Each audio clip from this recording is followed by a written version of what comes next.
Cette semaine les amis, nous allons parler batterie, nous allons voir pourquoi est-il important de stocker ces batteries correctement, comment le faire également, puis nous allons voir comment pouvons-nous prolonger leur durée de vie. Également à la fin de cette vidéo, c'est le résultat de la vidéo concours du mois dernier où l'un d'entre vous va remporter grâce au tirage au sort un set complet d'accessoires pour son Mavic Pro. Également, comme nous sommes le premier dimanche de chaque mois à gagner, vous avez un sac lipo pour transporter vos batteries, si vous voyagez, etc.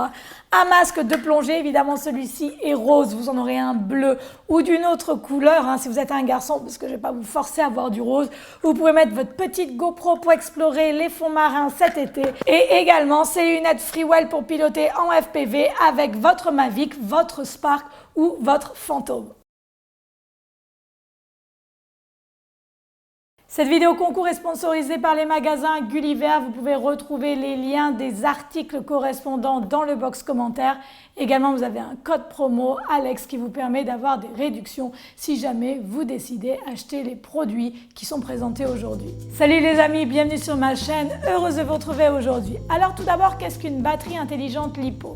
Les batteries au lithium sont les batteries qu'on utilise dans nos drones. Ce sont des batteries comme ceci, évidemment, ça vous le savez. Ça c'est une batterie d'un Phantom 4 par exemple. On les appelle les batteries LiPo, c'est-à-dire au lithium polymère. Elles sont composées de cellules qui ont chacune la valeur nominale de 3,7 volts. Quand on les charge, elles atteignent 4,2 volts. Lorsque chacune des cellules atteint la charge de 4,2 volts, ça veut dire que votre batterie est intacte. Mais plus une batterie vieillit et plus elle perd de la tension. Ne me demandez pas pourquoi, c'est comme ça. Pour vous donner un ordre d'idée, pensez qu'une batterie de 4,1 volts a déjà perdu entre 10 et 15% de sa capacité. Les batteries au lithium, elles ne se déchargent pas en fait. Si vous la chargez à 50%, 6 mois après, elle va encore être chargée à 50%. C'est l'avantage du lithium. Les batteries DJI sont dites intelligentes puisqu'à l'intérieur de cette batterie, ce n'est pas seulement une batterie, vous avez un testeur et vous avez également un chargeur. C'est pour ça qu'elles sont très chères en général puisque ce ne sont pas des simples batteries basiques. Pourquoi devons-nous stocker nos batteries correctement? Eh bien tout simplement, la raison numéro 1, c'est parce que c'est un produit dangereux qui est facilement inflammable, mais également, comme vous le savez tous, les batteries représentent un vrai budget, entre 100 et 170 € chacune. Avec un entretien adéquat, non seulement vous allez optimiser la durée de charge de votre batterie, mais également ça vous évitera d'avoir à racheter des batteries tous les ans, ce qui est quand même pas mal. Comment devons-nous les stocker correctement? Je vais là vous donner 12 conseils. Comme vous le savez, je vulgarise toujours un petit peu les termes, mais c'est pour rendre la chose accessible à tout le monde. Donc en numéro 1, votre température de stockage doit être entre 10 et 26 degrés. Faites attention lorsque vous arrivez aux alentours de 10 degrés, aux alentours de 26 degrés, c'est un petit peu vos points de repère, soyez vigilants. Ça, c'est les températures idéales. Essayez un maximum de respecter cette température. En numéro 2, ne les mouillez pas ou évitez un maximum de les mouiller. Gardez-les au sec. Par exemple, si vous volez dans le brouillard ou près de la mer, une fois que vous avez fini votre vol, évitez de prendre votre batterie et de la ranger dans votre sac comme ça, c'est très mauvais. Il faut d'abord que vous l'essuyiez avec un chiffon, puis que vous la fassiez sécher à l'air libre et ensuite, une fois que c'est bon, vous la rangez dans la boîte. En numéro 3, après votre vol de la journée et d'autant plus dans des environnements comme lesquels je viens de vous mentionner ci-dessous, évitez d'arriver chez vous, de recharger vos batteries à 100% et de les ranger directement dans la boîte. Ça, c'est très mauvais et c'est une des raisons pour lesquelles vos batteries perdent de la vitalité. Il ne faut pas faire ça. Du moins, il faut éviter un maximum. Je l'ai moi-même fait pas mal de fois et je peux vous dire que ça a un impact très puissant sur la tension de vos batteries. C'est très mauvais. Donc, ce que vous allez faire après votre vol, vous prenez vos batteries, vous allez les charger à 50-60% maximum et le soir, avant de faire un vol ou le matin tôt avant de partir, vous allez recharger vos batteries entièrement à 100%. Et ça va, croyez-moi, optimiser un maximum la durée de vie de votre batterie. Également, certains d'entre vous le savent déjà, mais les batteries DJI sont conçues pour se décharger tous les 10 jours si vous n'avez pas réalisé votre temps de vol. Quand je dis décharger, elles se déchargent à peu près à 50-65%. Vous pouvez également, à l'aide de votre application, régler ceci manuellement, ce que je vous conseille de faire. Vous pouvez le régler sur 3 jours.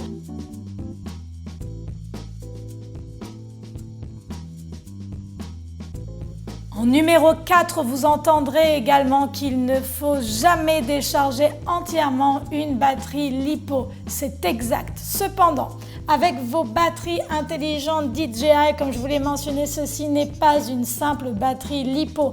Et si vous lisez le manuel DJI ainsi que les conseils de beaucoup d'experts, je vous conseille de lire le manuel, évidemment, vous verrez qu'il est recommandé de décharger ces batteries intelligentes tous les 20 ou 30 volts. Ceci permet, si vous voulez, de niveler les cellules LiPo qui sont à l'intérieur de votre batterie. Et c'est hautement recommandé. Pour être honnête avec vous, je ne suis pas fan de cette manipulation, mais il faut le faire surtout lorsque votre batterie a un problème.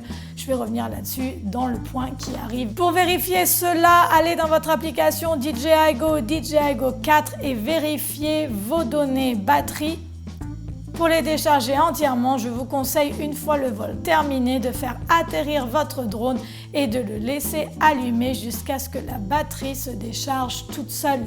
En 5, lors de surchauffe ou dans des conditions climatiques extrêmes, il se peut que votre batterie affiche un message erreur. Si votre LED numéro 2, votre LED numéro 3 ou votre LED numéro 4 commence à clignoter, consultez le tableau ci-dessous. Je vous mets également le lien de mon article sur le website où vous pouvez le retrouver et vous saurez ce qui se passe exactement avec votre batterie. Il est conseillé, si le problème persiste, de décharger la batterie entièrement et de la recharger ensuite. En 6, je ne sais pas si beaucoup d'entre vous connaissent cette technique, mais vous pouvez observer la vie, entre parenthèses, de votre batterie en appuyant sur le bouton ici.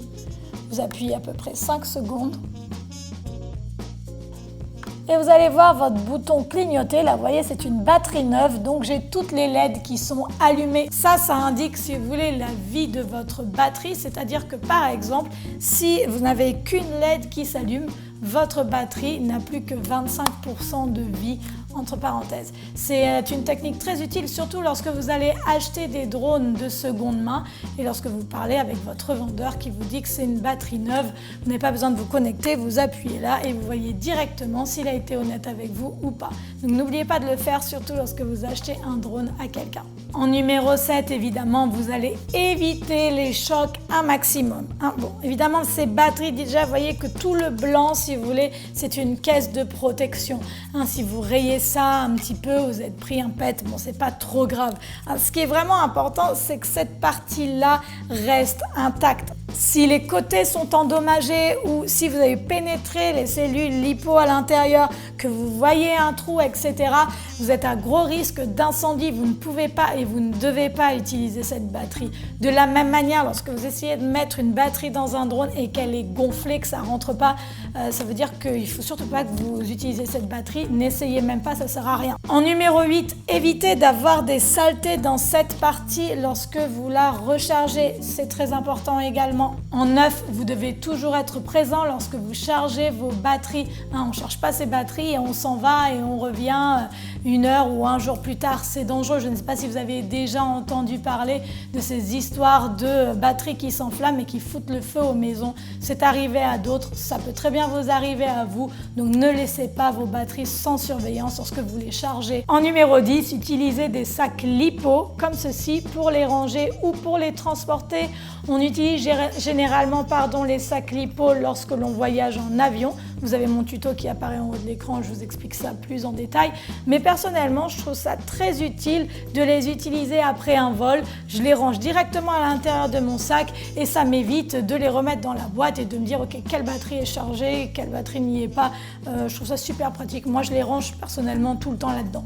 En numéro 11, et qui sait si ce conseil est important et également difficile à respecter lorsque l'on est en tournage, mais évitez un maximum de laisser votre drone et vos batteries dans votre voiture lorsqu'il fait très chaud ou lorsqu'il fait très froid. Sachez que si vous faites cette manipulation 8 à 10 fois, votre batterie ainsi que votre drone vont être nettement endommagés. Et le dernier conseil de la semaine, ne jetez pas vos batteries à la poubelle. Admettons que vous avez un trou, etc. Il ne faut pas faire ça, hein, surtout pas. Déjà en numéro 1, il faut que vous assuriez que votre batterie elle fait moins de 2,5 volts. Pour ceci, vous pouvez utiliser un déchargeur ou essayer de la décharger un maximum. Ensuite, vous devez la mettre dans un récipient d'eau salée que vous allez recouvrir et vous allez la laisser au moins 24 heures. Puis ensuite, il faut vérifier qu'il n'y ait pas une tension évidemment supérieure à 0. Et une fois que vous avez réalisé ceci, une fois que vous êtes sûr que votre batterie a une tension égale à 0 volts, vous allez la mettre dans un centre de collecte ou quelque chose comme ça. Voilà, j'espère que ce petit tuto vous a appris 2-3 petites choses intéressantes. J'ai décidé de faire ça aujourd'hui puisque j'ai moi-même bousillé des batteries comme ça en laissant mon drone dans la voiture par exemple. Sans plus attendre, le tirage au sort. Ça tourne, qui c'est qui va gagner? J'adore faire ça, c'est trop bien quoi. Allez, lui. Tada! Geek Community. C'est toi qui remporte la vidéo concours du mois dernier. Je vais t'envoyer le combo chez toi avec tous les accessoires pour ton Mavic. Félicitations. Je vais t'envoyer un message, envoie-moi ton adresse et j'envoie ça la semaine prochaine chez toi. Félicitations. Pour participer à la vidéo concours de ce mois-ci, c'est très simple. Vous avez un lien dans le box commentaire. Vous cliquez dessus, vous m'inscrivez toutes vos coordonnées et le gagnant sera tiré au sort lors de la prochaine vidéo concours le 2 juillet 2017. Voilà, merci d'être de plus en plus nombreux les amis à me suivre sur la chaîne. Je vous adore, je vous envoie plein de bisous. Si vous n'êtes pas encore abonné, abonnez-vous, écrivez-moi des petits messages, vous mettez un pouce si vous aimez. Vous pouvez aller faire un tour sur le site web, Instagram, Snapchat, tralala. Et moi je vous dis à la semaine prochaine pour un nouveau tuto. Bye!